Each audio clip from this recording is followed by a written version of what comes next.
Hello tout le monde, bienvenue dans ce nouveau numéro de C'est lundi, que lisez-vous sur ma chaîne YouTube, le petit rendez-vous hebdomadaire où je partage avec vous mes lectures de la semaine passée, ce que je suis en train de lire et ce que je vais lire ensuite. Alors cette semaine, je suis assez fière de moi parce que j'ai quand même bien lu, autant le dire, hein, je suis contente. Donc la semaine passée, je vous quittais sur comment se débarrasser d'un vampire amoureux de Bess Fantasky aux éditions MSK.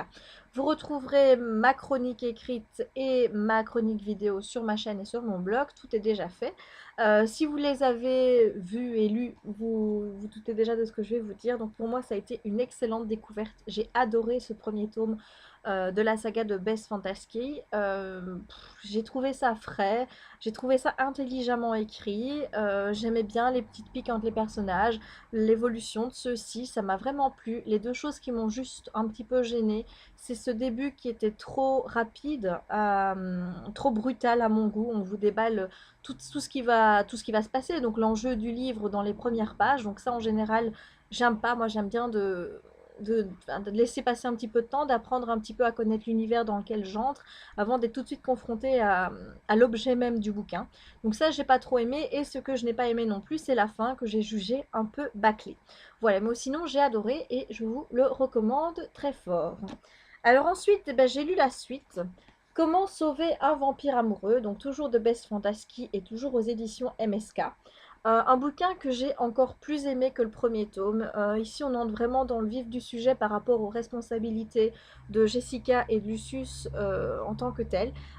Il y a de l'amour, il y a de la trahison, il y a de tout. Il y a vraiment un super bon cocktail. Alors, si j'ai vu le gros de l'affaire venir hyper vite, puisque pour le coup, c'est assez prévisible, il y a quand même eu des petites choses qui m'ont surprise, où j'ai fait des gros yeux ronds. Donc moi j'ai vraiment bien aimé ce bouquin. Le seul regret que j'ai, c'est que par rapport au début, il y a des choses qui ne sont pas du tout expliquées. Il faut savoir qu'il y a des chapitres inédits qui se trouvent sur le site Vampire Amoureux. Je pense que c'est vampireamoureux.fr, mais je suis pas sûre. Il faudra vérifier l'adresse. Donc il y a des chapitres inédits qui font la jonction entre les deux tomes. J'ai pas encore lu ces chapitres, je suis en train de les lire petit à petit parce que j'aime pas de lire sur l'ordinateur. Donc je fais ça petit à petit. Mais globalement, il me manque des éléments. Alors je peux rien vous dire ici pour pas gâcher le plaisir de ceux qui ne connaissent pas encore l'histoire. Je serai plus détaillée quand je ferai ma chronique de ce bouquin-ci. Alors j'avais dit que j'essaierais qu'elle vienne avant Montreuil, mais ça me semble un peu compromis. Donc au mieux, je le fais là-bas, au pire quand je rentre. Voilà. Alors, ce que je suis en train de lire, vous n'allez jamais me croire. Je suis en train de lire Malika Ferjouk chaque soir à 11 h aux éditions Flammarion. Voilà, je me suis enfin décidée à commencer ce bouquin. J'en suis à la page 65, donc j'ai pas encore lu énormément de choses.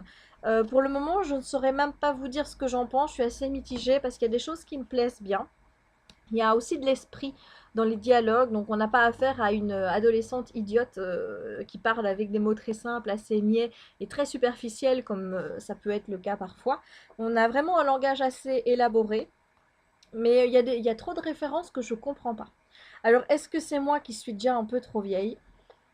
Vous allez me dire, hein, 30 ans bientôt, hein, n'est-ce pas? Mais il y a des choses qui me passent un peu au-dessus de la camisole. Ouais. Donc voilà, c'est un petit peu embêtant. Au niveau de l'histoire, j'en sais pas encore trop. Je vous dis, après 60 pages, on n'est pas encore avancé à ce niveau-là. Donc c'est pas du tout comme le vampire amoureux. Mais voilà, donc pour le moment, je lui laisse encore sa chance. Je ne me prononce pas. Vous verrez bien la semaine prochaine ce que j'en ai pensé. Voilà. Alors maintenant, il faut en venir aux lectures de la semaine qui vient. Donc il faut quand même savoir que je serai à Montreuil. Donc il y a globalement des chances pour qu'en fait je ne lise aucun des livres que je vais vous montrer. Puisque vous savez sans doute que les filles, mes teamers, mais aussi Asilis, sont dans le même hôtel que moi, donc à l'étape hôtel de Montreuil. Et à mon avis, ça va être le souk hein, le soir. Hein. Donc on va être dans les chambres l'une de l'autre. À mon avis, on va faire les folles. Résultat, on va pas beaucoup lire. Donc en plus de ça, il faut prévoir les interviews avec les auteurs, prévoir un petit peu le programme de la journée à venir. Donc à mon avis, on ne lira pas. Mais bon, pour faire croire et pour avoir bonne conscience, on va quand même vous présenter des livres, n'est-ce pas? Donc en ce qui me concerne, je lirai Alessandra Fra. Elle s'appellera Francesca, pardon, publiée aux éditions L'Harmattan. Voilà, donc C'est un tout petit livre. Donc celui-là, je me dis, j'arriverai peut-être à le lire là-bas. Donc bon, j'ai lu la quatrième de cover il y a déjà un moment. Je vais pas vous la relire ici. Donc vous pouvez aller voir sur les sites comme Amazon pour avoir un résumé. Même sur Livre Addict, je pense qu'il y est déjà, il me semble. Donc voilà, donc ça, je vais le lire. Ensuite, Le choix d'une vie, donc le tome 1 entre rêve et réalité de Astrid Lafleur aux éditions Rebelles. Voilà, voilà, voilà. Donc là aussi, j'ai très envie de découvrir ce livre parce que ça fait déjà un moment qu'Astrid m'en parle et bah, j'ai hâte de me plonger dans son petit monde. Et enfin, Carlos Ruiz Zafón, Le prince de la brume, publié aux éditions Pocket Jeunesse. Voilà, vous remarquerez que je ne me suis pas encombrée de gros bouquins, puisque globalement, voilà, vous voyez, c'est vraiment ici tout petit, ici aussi, et là aussi. Hein. Donc, à part, bon, c'est celui d'Astrid qui est le plus gros, quoi. Mais sinon, j'ai pris des petits bouquins. Je me suis dit, bah, comme ça, au moins, je sais pas, peut-être que psychologiquement, je me dirais que j'ai peut-être une chance de les lire plus vite, hein, qui sait. Voilà, donc là, ce sera tout pour moi cette semaine. On se retrouve lundi prochain pour de nouvelles vidéos.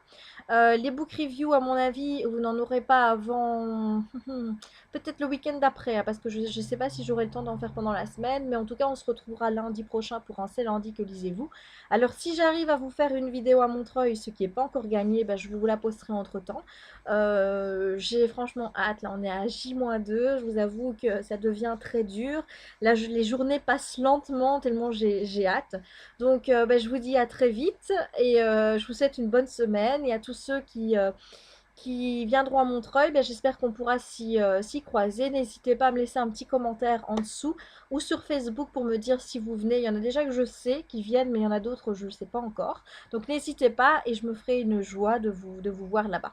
Voilà, gros bisous et à la semaine prochaine.